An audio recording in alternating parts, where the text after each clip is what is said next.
is World Toilet Day, which is an official United Nations International Observance Day. It's basically to inspire action to tackle the global sanitation crisis. Worldwide, 4.5 billion people live without safely managed sanitation, and around 892 million people do not have access to toilets. In South Africa, we have an added difficulty of our schools in the midst of a deadly sanitation crisis. So to talk more about this situation, we've got in studio with us Lethepu Matshaba. She's the Homecare Vice President for Unilever SA, as well as Solly Mafoko, who is the Chief Director in the Department of Education Infrastructure Directorate. Both of you, thank you very, very much for joining us here on Morning Live. Thank you. Thank you. How long have we been observing this day, World Toilet Day, that the UN has basically declared? So that's been going on for the past 3-4 years. But in South Africa in particular, we've been on this journey since 2010 of trying to improve sanitation to children across the country. Yeah, I mean, it's such an important aspect. We keep talking about the lack of toilets and about getting rid of pit toilets in South Africa. I'm bringing it into a South African scene. And yet, we don't seem to be winning that battle. From the Department of Education, what are you hoping to achieve, and what message do you want to bring across on this day? Look, the department is committed to making sure that we get rid of all pit toilets in our schools. We have set ourselves a target of making sure that by the end of the next financial year, we have eliminated all pit toilets in our schools. But most importantly as well is, after providing those pit toilets, we must make sure that they are properly maintained, that even if there is a toilet, all our learners go into a toilet that will give our kids dignity that they deserve. Yeah. Well, I'm going to get a bit cynical. I apologize up front, but we've heard these promises before. We have, and yet we keep reporting on little children that die. They fall to their death in these pit toilets, and the department just keeps on making these promises and nothing is yet attained. So what's going to be different with this promise? I think you're aware that on the 14th of August, President Ramaphosa led the charge in terms of ensuring that we make sure that we achieve this. So we have got our marching orders from the President, and also we are making a concerted effort to partner with the private sector so that this does not only become an issue that is facing the Department of Basic Education and Government only. It is a joint responsibility to make sure that we do this for our learners. All right, and this is where I imagine Unilever come into it. You've heard the call from the President.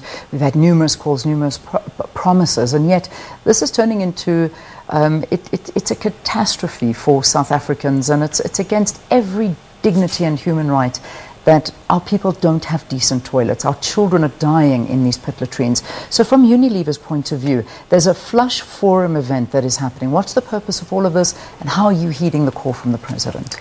Right. So, Leanne, you've mentioned the enormity of this challenge that we're facing, and it's been around for years. So the question is, how do you eat an elephant? Yeah.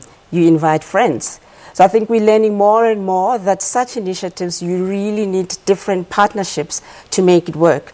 The Flush initiatives brings in media, we bring in the NGOs, we bring in corporate South Africa. We're workshopping that today to try and find solution further to the call that has been heeded. And it's important because what we're gathering is government cannot do this alone. And that's where the private sector does need to come in, and the friends you talk about are needed. So what kind of friends are coming? Who is invited to participate in all of this? So we've got the Department of Education, which is absolutely fantastic because they then open up all the schools for us to then be able to effect the change. So the change that we're talking about is around infrastructure, but it's also about learning new habits and as well as maintaining, Leanne, the infrastructure that is in existence. So we come in to help with the maintenance solution. And then what we will be doing today is for obviously finding additional problems. So we don't have a clear-cut plan now, but that is the whole purpose of today, to gather around and try and find solutions going forward. Yeah. From the department's perspective, this partnership, how are you helping or hoping it'll help? I mean, just some of the numbers that we're looking, a recent audit saying 3,800 schools are still using dangerous pit toilets.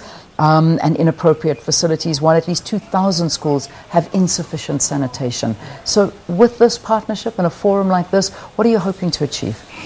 Look, already as a department, we are already doing in excess of 1,500 schools providing toilets, but it would assist if we can even achieve this target even quicker.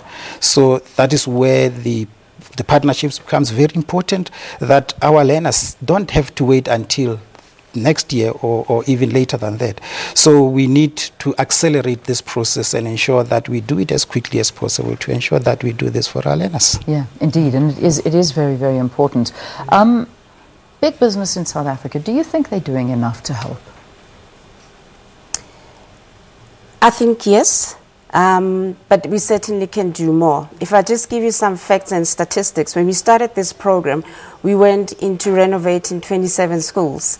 And I think going into it, you then realize the enormity of the challenge at hand, and you realize it cannot be done alone. So the point is big business cannot do it alone, and neither can government do it alone. So it really requires the joint partnerships with media, NGOs and the like. So it can be done. Yeah, it certainly can be done. It just needs initiative and the assistance from also communities, because the communities need to be involved in all of this. They need to come together and realize that, you know, something else needs to be done to help these schools, and they also need to get involved. How do you identify communities and schools that are in desperate need right now? It's a very good question, Leah. And so from identifying schools, we went with the Department of Education, and they picked for us the schools that want to actually participate. Good. We started the janitor program earlier on this year, and we've seen massive improvement in terms of sanitation in those schools, and they're audited as well.